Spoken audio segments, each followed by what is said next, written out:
संग सत्संग सर्वोत्तम है। प्रभु के नाम का संग करो, मालिक के नाम का संग करो, ताकि उसकी तमाम खुशियां हासिल हो सके, ताकि उसकी दया में रहमत पा सको। पर यह हर समय पॉसिबल नहीं हो पाता। आप समाज में रहते हैं, अपना काम धंधा करते हैं, कारोबार करते हैं, तो उसमें तो सत्संग हर पल सुनना बड़ा मुश्किल है। तो उस समय एक बात हमेशा दिलो दिमाग में बिठा के रखो, जो भी गलत आंसर हो, जो मन के सताए हों, प्यार से कोशिश करो कि वो राम नाम में लग जाएं। लेकिन आपको लगता है कि नहीं, वो तो हद पार कर चुके हैं, तो उनसे किनारे से अच्छा कोई और हो नहीं सकता। किनारा कर लीजिए, क्योंकि तकरार होगी, झगड़ा होगा, उनका हो ना हो आपका भी नुकसान जरूर होता है, आपको फील होगा।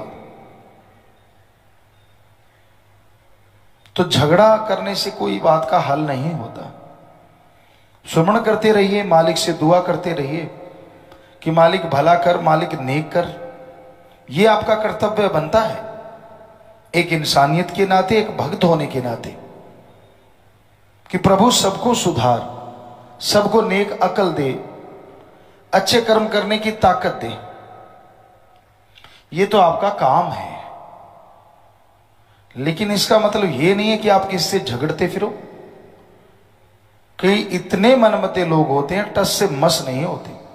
आप जो मर्जी समझा लो, जो मर्जी कह दो, आगे से सुनने को मिलेगा आपसे ज्यादा मुझे ज्ञान है। आपको एक उदाहरण दिया करते हैं कि एक जमींदार घोड़े पे चने लाद रहा था।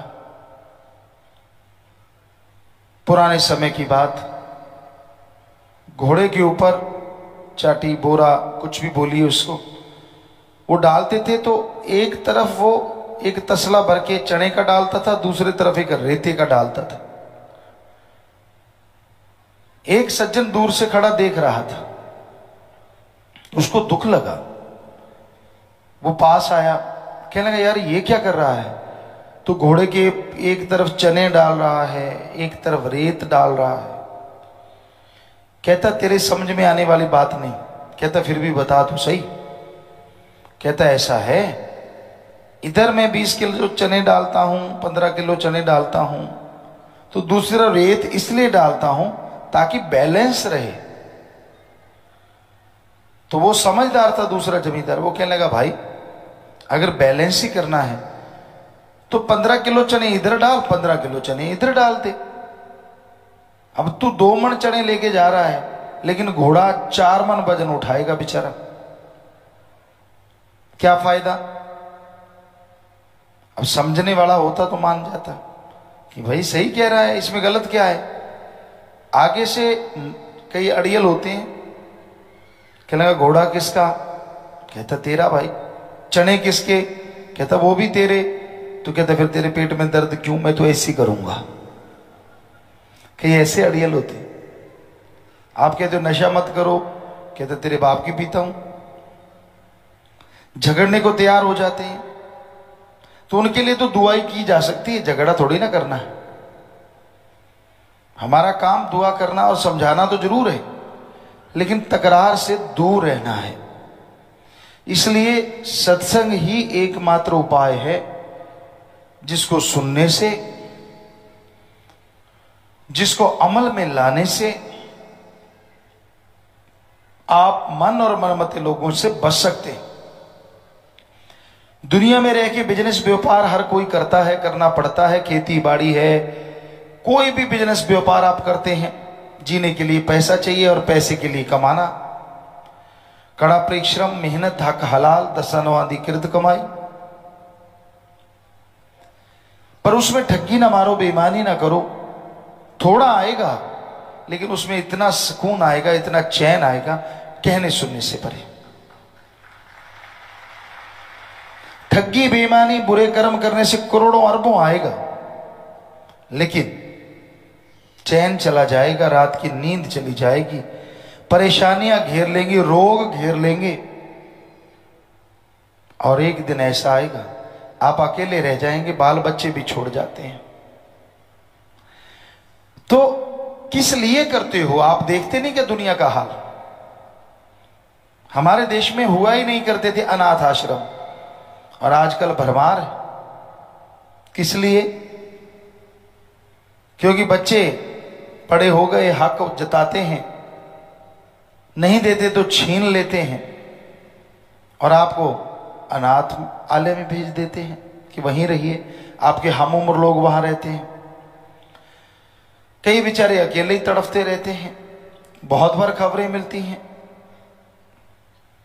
दिल्ली में सुना, महानगरों में और भी जगह जगह सुना है कि भाई ये तो वरिष्ठ नागरिक था, बुजुर्ग थे, अकेले रहते थे, बच्चे विदेशों में गए थे या कहीं और देश के कोने में थे और पीछे से कोई लुटेरा उनको खत्म कर गया, अकेले ही थे, किसी को पता ही नहीं चला।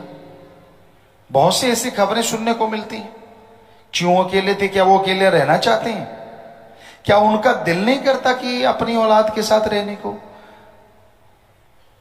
करता है, लेकिन कोई समझे तब ना।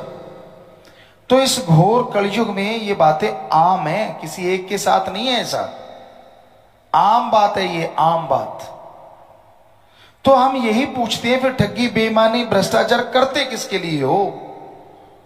सोचा तो करो। उस औलाद के लिए जो पल में छोड़ के चली जाती है, अपने शरीर के लिए जब तक चलता है सही है, और चलना बंद हो गया तो खोटा पैसे के मोल कुछ नहीं रहता। हमारी संस्कृति मरती जा रही है। पहले होता था ये कि बच्चे छोटे हैं, टट्टी पेशाब चारपाई पे करते हैं, सभी करते रहे हम। माँ बाप उठाते थे, सुखी जगह लिटाते थे, वो तो आज भी है।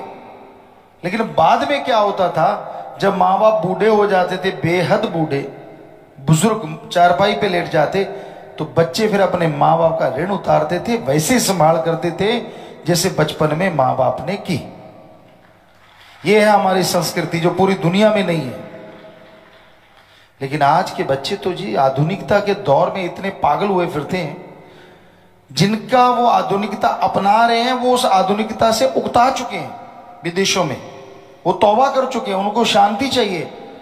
लेकिन इधर वाले कहते हैं हमें अशांति चाहिए, कि आपने जो प्रयोग किया है, चाहे अशांति मिली, हम पहनेंगे वो चीजें, हम खाएंगे वो चीजें, हम करेंगे वो व्यवहार।